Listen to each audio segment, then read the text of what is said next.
anunciar com o nosso festival de Fundação Bernardina estava aqui, que é dia 22 de julho, na Centro de Barrio Brasil, de 8 horas para 2 horas.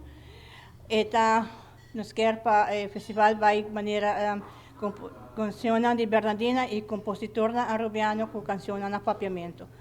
Tour gênero de música tá bom maneira waltz, tumba, mazurca e cena. Pero a canção não está na papiamento.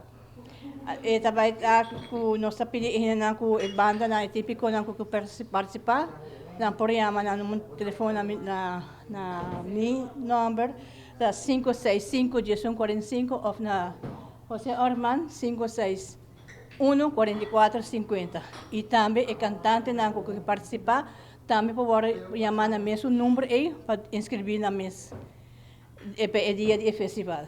Se o cantante na que participar, se não pode na mesa banda, lo tá mais fácil para nós agora.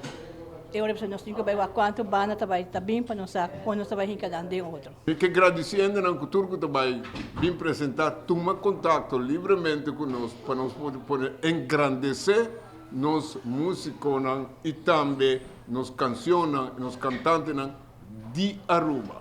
Essa é a parte principal que eu desejo. Para nós gostar de gele que tu ainda por gostar do local que consome peças arubano.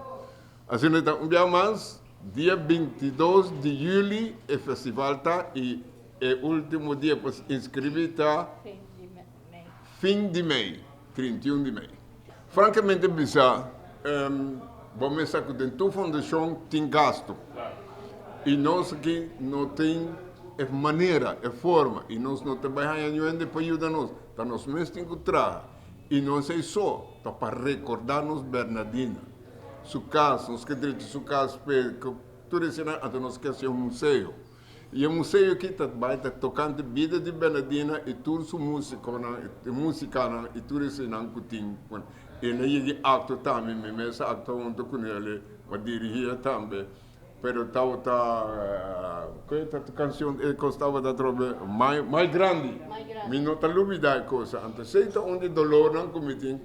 E de 2 dias que nós estávamos com outro, ela faleceu. Então, estava algo duro. Mas, lastimamente, não tem mais, mas nós estamos sua coisa adiante.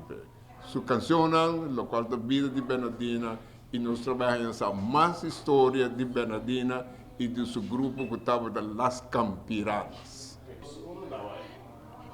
Tocante o Festival de Bernardina, o primeiro festival vai dia 12 de julho.